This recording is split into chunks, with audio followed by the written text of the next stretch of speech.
Hey guys, Audrey Wise with Journey Realty Group, and today I'm going to tell you a little bit about the home buying process and take you through each step of that process.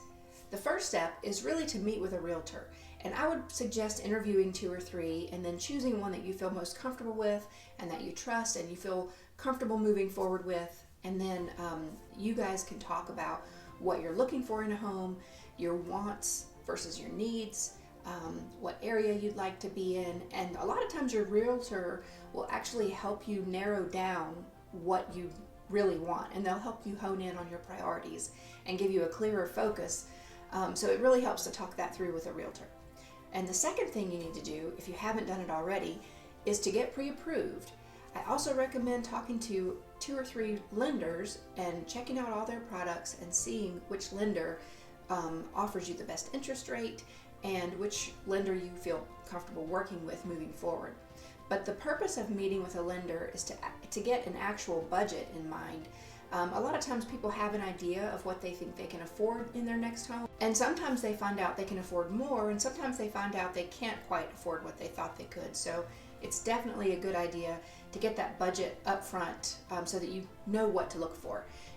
Once you're pre-approved and you know what your budget is, then you can start step 2, which is to actually look for homes. And you can discuss with your realtor what you're wanting and needing in your next home, and your realtor can help you with that search. And that's the fun part. When you narrow down what you're looking for to maybe 4 or 5 homes, you can go tour those homes.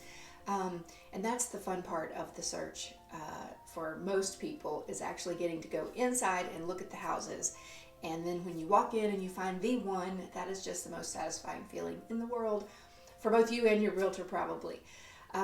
So step 3 is making an offer. So let's say you've toured several homes, you find one that you love, and you know this is the one, and you want to make an offer. So your realtor will help you come up with what your offer will be, and your realtor will present it to the listing agent. And then there's a little bit of a negotiation process there. You'll negotiate on things like purchase price, due diligence payment, earnest money, closing dates, things like that. So there's several moving parts when it comes to putting a home under contract. Once you and the seller come to terms and you've agreed on everything, then you can start your due diligence process. And here in North Carolina, it's buyer friendly, so it's really helpful to have that due diligence process. What that is a time set aside for you to investigate the property, and you can do inspections on the property, all kinds of inspections, anywhere from home inspection to septic inspection. If it has a well, you can do a water inspection. So basically it is set up so that the buyer has time to investigate that property to your heart's content and make sure there's no real issues with the house. If there are issues, let's say you have it inspected and the inspector has found some cracks in the foundation walls, then you would call a more specialized inspector. You'd probably call a structural engineer to come in and take a look at that and see if it's an actual problem or if it's just a settlement crack, things like that. But whatever your inspections do turn up, then that's another point of negotiation between you and the seller, because it may be something substantial that you want the seller to fix before you actually purchase the home. So those are things that you and the seller will negotiate out again.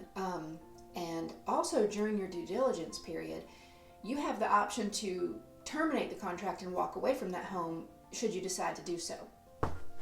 Okay, once you and the seller have agreed on repairs or a credit for repairs and due diligence is over, now you're just waiting for closing. And closing can happen remotely, but most of the time it happens at the attorney's office. And you will go there and sign all your closing documents. It can take anywhere from 15 minutes to an hour or so. It depends on your lender and how much paperwork they have for you to sign. Then they're going to go and record the deed at the courthouse in your name, and then you get the keys and you're able to move in.